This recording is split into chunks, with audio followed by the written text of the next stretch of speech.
What's up?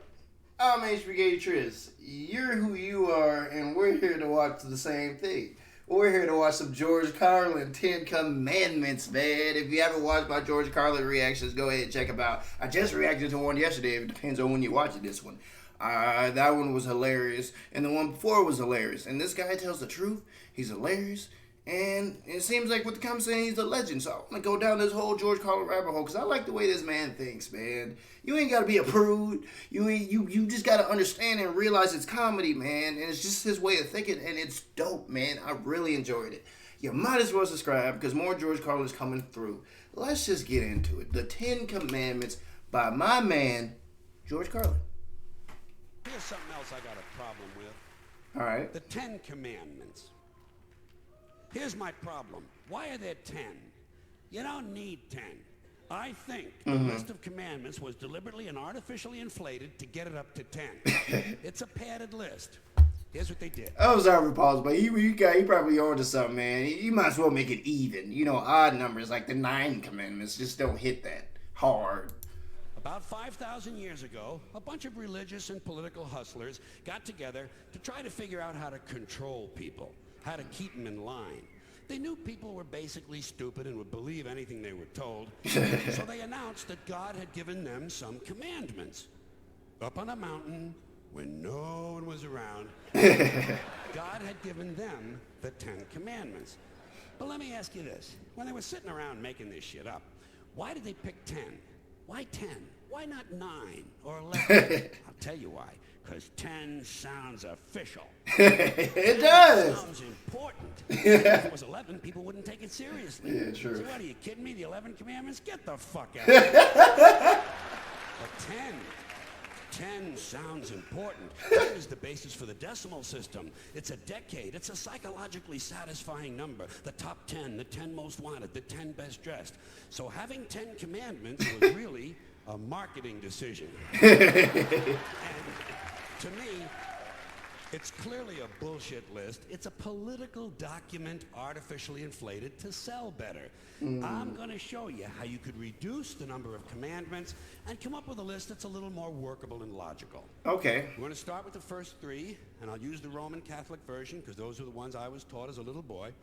I am the Lord thy God. Thou shalt not have strange gods before me. Thou shalt not take the name of the Lord thy God in vain. Thou shalt keep holy the Sabbath. Right off the bat, the first 3, pure bullshit. Sabbath day, Lord's name, strange gods. Spooky language. Spooky language. Designed to scare and control primitive people. Right. In no way does superstitious nonsense like this apply to the lives of intelligent, civilized humans in the 21st century. You throw out the first 3 commandments, you're down to 7. Next, honor thy father and mother. Obedience, respect for authority. Just another name for controlling people. The truth is, obedience and respect should not be automatic. They should be earned. Ooh. They should be based on the parents' performance. He's not lying, man. He's not lying. Golly, Carlin always spits facts, dude. He is not lying. Parents' performance. Right? Right. Some parents deserve respect. Most of them don't. You're down to 6. All right. In the interest of logic, something religion is very uncomfortable with, we're going to jump around the list a little bit. Okay. Thou shalt not steal. Thou shalt not bear false witness. Stealing and lying. Well, actually, these 2 both prohibit the same kind of behavior. Yeah. Dishonesty, stealing, and lying.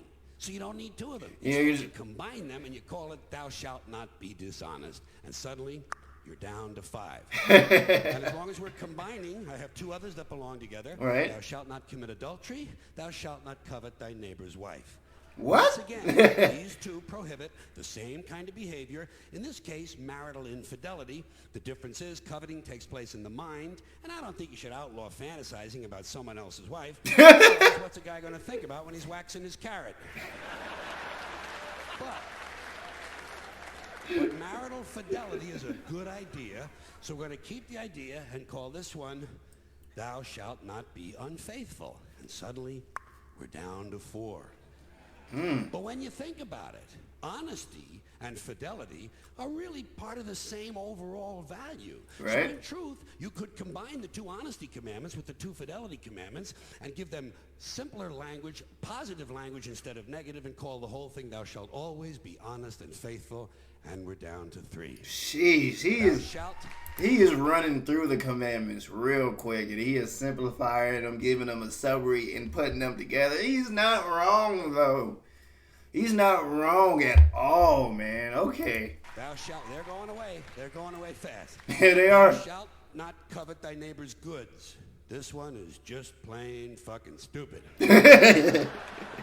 Coveting your neighbor's goods is what keeps the economy going. All right? Your neighbor gets a vibrator that plays "O Come All Ye Faithful." What? You want to get one too. Coveting creates jobs. Leave it alone. It does. You throw out coveting and you're down to 2 now. The big honesty and fidelity commandment, and the one we haven't talked about yet, thou shalt not kill. Murder. The 5th commandment. But when you think about it, religion has never really had a big problem with murder. Not really. More people have been killed. Oh, I know where he about to go with this one. Y'all all know where he about to go with this one because he's not lying at all. Okay. Y'all know where he about to go. When you think about it, religion has never really had a big problem with murder. Not really. More people have been killed in the name of God than for any other reason. All you have to do...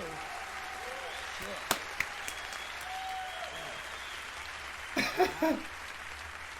All you have to do is look at Northern Ireland, the Middle East, Kashmir, the Inquisition, the Crusades, and the World Trade Center to see how seriously the religious folks take "Thou shalt not kill." The more devout they are, the more they're going to kill. It's being negotiable. It's negotiable. You know? It depends. Dude, I don't know how he does it. This is just comedic genius right here, man. He makes stuff so serious, so, like, what's the word for it? Like, so controversial, he makes it hilarious for everyone to laugh. It don't matter if you're religious, you're atheist, none of that. He makes it for everyone to laugh, you know what I'm saying? He's just a genius, dude. This is only my 3rd video watching him, and every video, it's the same thing. I didn't learn something. I didn't learn the way he thought, and I'm laughing, dude. That's very rare. That's very rare, dude. It depends on who's doing the killing and who's getting killed. So with all of this in mind, I leave you with my revised list of the 2 commandments. The 2. Thou shalt always be honest and faithful to the provider of thy nookie. And thou shalt try real hard not to kill anyone, unless, of course, they pray to a different invisible man from the one you pray to. 2 is all you need. Moses could have carried him down the hill in his fucking pocket. And if they had a list like that, I wouldn't mind those folks in Alabama putting it up on the courthouse wall. As long as they included one additional commandment, thou shalt keep thy religion to thyself. I chose. Oh man, that one was way too short. But that one was just as equally as hilarious, man. Like I said, when you watch George Carlin, what I'm learning, you're going to learn something. You're going to learn the way he thinks. And you're going to laugh, man. Thou shalt something. Respect the nookie, man. Don't play with that. No, just play. He's hilarious, dude. I need some more George Carlin. Y'all got to send me some more, man. I'm loving this George Carlin journey, man. This is funny, man. It's funny, it's intriguing, it's interesting, and it's kind of informing, man. And we're just learning the way he thinks, and he's not wrong. You know what I'm saying? Especially about the murder bar, because they do be killing over their gods, you know what I'm saying? Which is kind of contradictory, and that's what he was pointing out. George Carlin I'm learning he's a GOAT, man. He's just a GOAT. Man, send me some more George Carlin for sure, and you might as well subscribe. Just hit the button, dog. Hit the button. It's a button. Hit the button. Dude, because there's more George Carlin coming through, so you might as well hit the button. It don't take that much to hit the button. I'm playing. Like, comment, subscribe. We always more HBK.